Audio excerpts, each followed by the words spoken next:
Hey guys, and welcome back. I just got through recording the entire video that you're about to watch, and then getting to the end of it and about to export it and realizing that my microphone wasn't connected. Yay! For anyone who doesn't know, my job is actually in a podcasting studio, so we do spoken word. So I facilitate and edit and record podcasts. So I help people record their podcasts and audiobooks, edit them, and put them out there into the world. So audio-based content creation is literally my job. It's like 40% of all I do in my entire life, and yes, we can still make mistakes like not having the mic connected. So yay! If you're wanting to get into any kind of content creation, whether it's for yourself or whether it's for others, whether it's for business or hobby or whatever it is, be patient with yourself, because even after literally years, you can make really basic mistakes. So anyway, let's talk about some swords, or some One Piece, or some One Piece swords, or something along those lines. Today I want to talk about Sunacchi, which is the warrior call of the Wano people in One Piece, which is kind of a traditional thing that they do to throw themselves and their lives away in pursuit of a goal or an action or a fight or something like that. So there's a few things I want to talk about in regards to One Piece and in regards to martial arts and the way we use them in our real lives and in history, and kind of where some things overlap. So it's going to be a little bit of a spread out kind of video, but if you like One Piece or if you like swords, well then let's be on this channel where we do One Piece and swords together. Okay, so Sunacchi, which is something that Zoro was taught way back in Shimotsuki village by Shimotsuki Kozaburo, and he mentioned it outside the dojo, and I imagine that Koshiro taught that to a few of the kids at the dojo as well.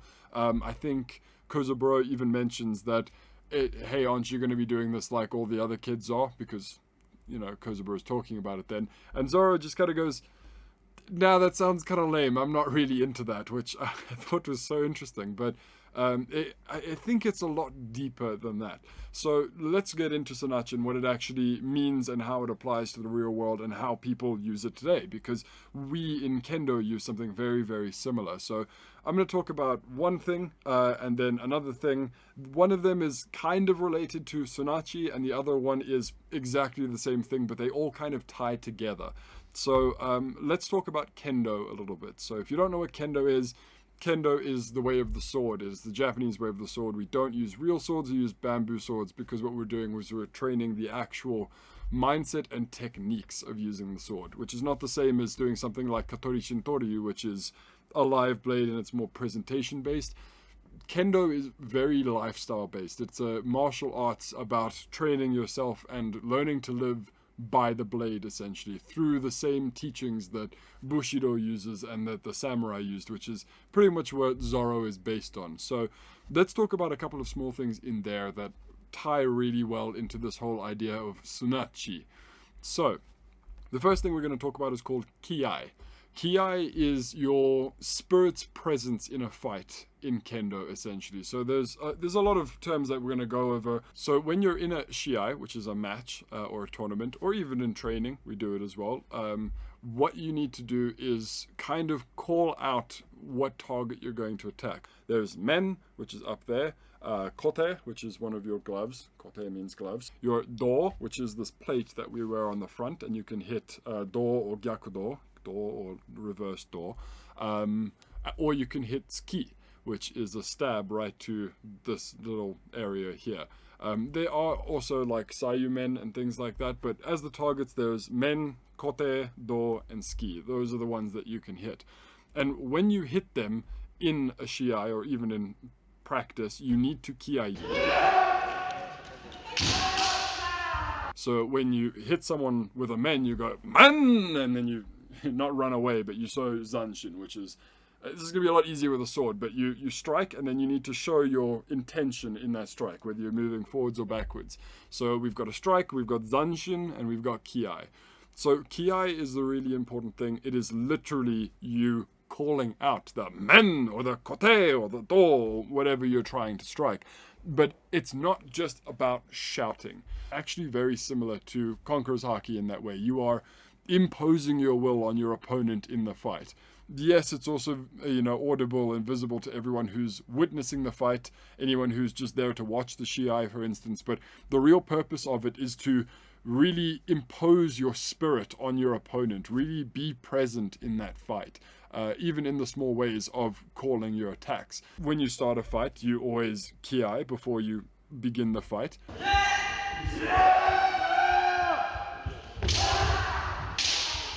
And then you kiai every time that you're going to strike. And kiai is very important, but I love little quotes like this that really help contextualize and frame Kendo. It is the idea of kiai is not just to focus your shout, but to commit your entire spirit. And that's exactly it. That's a very good way of putting it, because a kiai isn't just shouting. It's not just, we don't just gather in a dojo every week, a couple times a week, to just dress up in fancy armor and yell at each other. It's not as simple as shouting what you're intending to attack. What you're actually trying to do is impose yourself in that fight. It is really to bring your haki, your spirit, your will forward into that fight and show your determination. That's what kiai is really about, which makes it a very, very important part of Kendo, because if we were just doing fencing, it is not, I'm not putting down fencing here, but it is literally as simple as your sword needs to make contact with one of the points to get a score. They've literally made technology where as soon as it makes the connection, it closes the circuit and the point is awarded. That is not what we do in Kendo. Kendo is about the strike being correct, and it doesn't even have to be correct all of the time, but the strike being correct, the zanshin being good, and your kiai being not only present, but it has to be apt. It has to show your commitment. It has to show that conviction towards the attack. To the point where even if you don't really make good contact with someone in a point, and then you move away and your zanshin and your kiai are on point, the shinpan, which are the referees, will give you that point more often than not. So it's not just about making good contact. It's about your presence, your determination, your focus, and your ability in that fight. So that's kiai, which is a very core aspect of Kendo. Like, it's absolutely necessary. You can't really do silent Kendo. It's very weird. So Kendo and this concept of kiai, this putting your spirit out there, it's integral. It really is important. That's one of the things that I wanted to talk about. The other one is something that we call sutemi. Sutemi is exactly the same as Sunacchi. Sunacchi is to throw away your name, throw away the outcome of the fight, throw away the pain and fatigue, literally forget everything and commit yourself entirely to your attack.